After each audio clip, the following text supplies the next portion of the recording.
तो दोस्तों ये है पोको F6 जो कि इंडिया में लॉन्च हो चुका है। पोको का F सीरीज़ का स्मार्टफोन। जब कभी F सीरीज़ का स्मार्टफोन पोको लॉन्च करता है तो याद आती है पोको F1 की। लेकिन क्या ये जो हैंडसेट है ये पोको F1 के जैसा मैजिक क्रिएट कर सकता है या नहीं, ये तो हमें कुछ ही दिनों में पता चल जाएगा। लेकिन ये जो हैंडसेट है ये फ़िलहाल तो लॉन्च हो चुका है और इसका जो प्राइसिंग है आपको पता चल गया होगा। वैसे ये पहला हैंडसेट है जो कि इंडिया में लॉन्च हुआ है जिसमें Snapdragon 8S Gen 3 processor use किया गया है। जब आप ये वीडियो देख रहे होंगे तभी आपको आइडिया मिल गया होगा कि इसका जो प्राइसिंग है वो क्या है।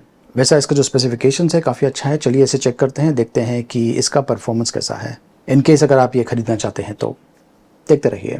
तो ये है पोको F6 5G का बॉक्स पैक की स्पेसिफिकेशंस यहाँ पर पीछे साइड पर मेंशन किया हुआ है। जैसे कि मैंने कहा, ये जो स्मार्टफोन है ये flagship Snapdragon 8S Gen 3 processor के साथ में आता है और इसमें सोनी का 50 megapixel OIS plus EIS dual camera setup दिया हुआ है। चलिए इसकी अनबॉक्सिंग करते हैं। तो बॉक्स के अंदर ये एक और बॉक्स है और इस बॉक्स के अंदर ये है सिम ट्रे इजेक्टर पिन, ये कुछ बुकलेट्स और इसके अंदर है सिलिकॉन केस जो कि हैंडसेट को एडिशनल प्रोटेक्शन प्रोवाइड करने वाला है। और ये देखिए, ये है हैंडसेट, ये देखिए ऐसा दिखता है। तो ये है पोको F6 नया स्मार्टफोन टाइटेनियम कलर वेरिएंट। और इसके अलावा बॉक्स में कुछ और एक्सेसरीज है। ये है USB to Type C cable और यहाँ पर ये 120 वाट का चार्जर बॉक्स के अंदर दिया हुआ है। वैसे बॉक्स के ऊपर 90 वाट टर्बो चार्जिंग लिखा हुआ है। अब ये जो हैंडसेट है इसमें आप 2 नैनो सिम यूज़ कर सकते हैं। इसमें माइक्रो SD कार्ड का ऑप्शन नहीं दिया हुआ है। देखिए आज की तारीख में ज़्यादा करके जो हैंडसेट्स है उनमें आपको माइक्रो SD कार्ड का ऑप्शन नहीं मिलने वाला है। वो इसलिए क्योंकि ब्रांड्स ऑलरेडी आपको बहुत ज़्यादा स्टोरेज स्पेस दे रही है। और वैसे भी अगर माइक्रो SD कार्ड का ऑप्शन ब्रांड्स देते हैं तो जो यूज़र है अक्सर देखा गया है कि वो लो क्वालिटी के कार्ड्स यूज़ करते हैं, जिसके कारण जो हैंडसेट का परफॉर्मेंस है इन जनरल स्लो हो जाता है। इसलिए आज की तारीख में ज़्यादा करके जो स्मार्टफोन्स है जो कि मिड प्रीमियम या फिर प्रीमियम लेवल के हैं उनमें आपको माइक्रो SD कार्ड का ऑप्शन नहीं मिलने वाला है। तो ये जो पोको F6 है इसकी जो बिल्ड है काफ़ी अच्छी है। वैसे इसका जो बैक है मुझे लगता है कि ये पॉलीकार्बोनेट मटेरियल से बना हुआ है। साइड्स फ्लैट है, पावर बटन वॉल्यूम रॉकर, इसमें इन डिस्प्ले फिंगरप्रिंट सेंसर दिया हुआ है। ऊपर IR ब्लास्टर दिया हुआ है, सेकेंडरी स्पीकर और सेकेंडरी माइक्रोफोन यहाँ पे है। और नीचे प्राइमरी माइक्रोफोन और ये है प्राइमरी स्पीकर। ये डुअल स्पीकर्स के साथ में आता है। और ये है सिम ट्रे। ये 6.67 इंचेस का डिस्प्ले है, 1.5K रेजोल्यूशन के साथ में आता है। ये 120 हर्ट्ज रिफ्रेश रेट सपोर्ट करता है और ऑटोमेटिकली जो रिफ्रेश रेट है इसमें स्विच कर सकता है। डोल्बी विजन HDR10+ और 2400 निट्स पीक ब्राइटनेस सपोर्ट के साथ में आता है। धूप में ये जो डिस्प्ले है काफ़ी बढ़िया तरीके से विजिबल है। और इस पर जो प्रोटेक्शन यूज़ किया गया है उसके बारे में जानकारी मैंने वीडियो के डिस्क्रिप्शन में दिया हुआ है। ये HyperOS रन कर रहा है आउट ऑफ द बॉक्स। और अगर आप यहाँ पर जो डिफ़ॉल्ट एप्लीकेशन इसके साथ में इंस्टॉल्ड आए हैं उसकी तरफ अगर आप ध्यान दें तो बहुत सारे अनवांटेड एप्लीकेशंस हैं। तो हो सकता है कि कुछ लोगों को ये पसंद ना आए। वैसे अगर आप चाहें तो इन्हें टैप करके यहाँ पर इस तरीके से जाके अनइंस्टॉल कर सकते हैं या फिर कंप्लेन कर सकते हैं। दोनों ऑप्शंस अवेलेबल है। तो ये देखिए Xiaomi का HyperOS रन हो रहा है, Android 14 पर बेस्ड है। और ये है इसका detailed specifications. Snapdragon 8S Gen 3, इसमें 12GB रैम है प्लस 6GB वर्चुअल रैम ये यूज़ कर रहा है। और मैंने इस पर जो Antutu बेंचमार्क रन किया था मुझे ये स्कोर मिला हुआ है 13 लाख के आसपास, जो कि काफ़ी अच्छा है। वैसे इससे ज़्यादा स्कोर भी आपको मिल सकता है, तकरीबन 1.5 मिलियन 15 लाख के आसपास। और ये है स्टोरेज टेस्ट। वैसे ये जो हैंडसेट है इसमें LPDDR5X रैम यूज़ किया गया है और UFS 4.0 स्टोरेज है। देख सकते हैं कि जो स्कोर है ये इम्प्रेसिव लेवल का है। तो ना सिर्फ हार्डवेयर पावरफुल है बल्कि अंदर जो स्टोरेज यूज़ किया गया है ये भी काफ़ी पावरफुल है। देखिए टेक्नोलॉजी को समझना बहुत ही ज़रूरी है।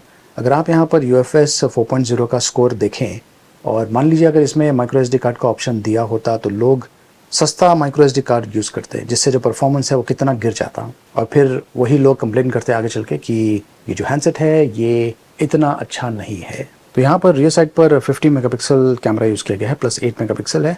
इसमें सोनी सेंसर यूज़ किया गया है। और जो फ्रंट कैमरा है ये 20 मेगापिक्सल का है। इसमें 5000 mAh की बैटरी है। ये है कैमरे का इंटरफेस, वाइड एंगल का ऑप्शन दिया हुआ है और मैक्सिमम ये 10x तक जूम कर सकता है, डिजिटल जूम। और यहाँ पे देखिए अन्य ऑप्शंस अवेलेबल है, मोशन ट्रैकिंग, फोकस का भी ऑप्शन दिया हुआ है। वीडियो ये मैक्सिमम 4K एट 60 FPS में रिकॉर्ड कर सकता है। और डॉक्यूमेंट स्कैनिंग के लिए ये स्पेशल ऑप्शन दिया हुआ है। प्रो मोड है मैनुअल फोटोग्राफी के लिए। पोर्ट्रेट मोड बैकग्राउंड को ब्लर करता है। यहाँ पर आपको अलग अलग फ़िल्टर के ऑप्शंस मिलते हैं, अगर आप चाहें तो उन्हें यूज़ कर सकते हैं। नाइट मोड लो लाइट फोटोग्राफी के लिए, और मोड में आपको ये सारे ऑप्शंस मिलते हैं। ये देखिए नाइट मोड में भी आपको वाइड एंगल का ऑप्शन मिलता है।